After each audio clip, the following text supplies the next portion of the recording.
بسم اللہ الرحمن الرحیم۔ بیت اللہ شریف کو عتیق اس لیے کہتے ہیں، اللہ تعالیٰ نے اسے زمین سے 2000 سال پہلے پیدا فرمایا اور اس کو ظالم اور جابر لوگوں کے قبضے سے آزاد رکھا اور اس پر کسی ظالم و جابر کو مسلط نہ کیا، بلکہ جس نے بھی برا ارادہ کیا وہ ہلاک ہو گیا۔ حضرت سیدنا ابو بکر واسطی علیہ الرحمہ فرماتے ہیں کہ اس کو عتیق کہنے کی وجہ یہ بھی ہے کہ جس نے بھی اس کا طواف کیا وہ جہنم سے آزاد ہو گیا۔ امیر المؤمنین حضرت سیدنا ابو بکر صدیق رضی اللہ تعالیٰ عنہ کو بھی عتیق کہا جاتا ہے۔ پس جو شخص نماز میں قبلہ شریف کی طرف رخ نہ کرے اس کی نماز قبول نہیں، اور جو امیر المؤمنین حضرت سیدنا ابو بکر صدیق رضی اللہ تعالیٰ عنہ کی ولایت کی گواہی نہ دے اس کی زکوٰۃ قبول نہیں۔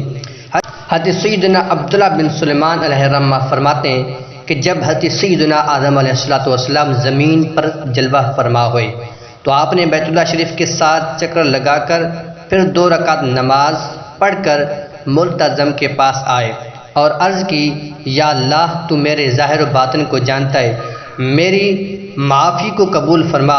تو جانتا ہے جو کچھ میرے دل میں ہے، پس میرے گناہوں کو بھی بخش دے، اور میری حاجت بھی جانتا ہے لہٰذا میری حاجت بھی پوری فرما دے۔ اے اللہ، میں تجھ سے ایسے ایمان اور یقین صادق کا سوال کرتا ہوں جو میرے دل میں بس جائے، یہاں تک کہ میں یقین کر لوں کہ مجھے وہی تکلیف پہنچ سکتی ہے جو تو نے میرے لیے لکھ دی ہے، اور اس پر راضی رہنے کا سوال کرتا ہوں جس کا تو نے میرے بارے میں فیصلہ فرما دیا ہے۔ تو اللہ رب کائنات نے وہی فرمائی، اے آدم،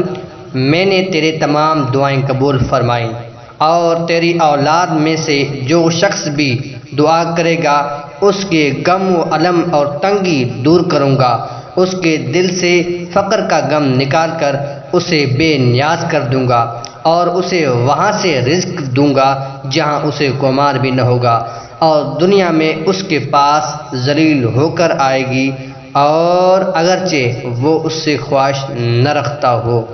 تو ہمیں چاہیے کہ ہم بھی اللہ تعالیٰ سے دعائیں کرتے رہیں، اور اللہ تعالیٰ ہماری دعائیں کو قبول کیوں نہیں کرے گا۔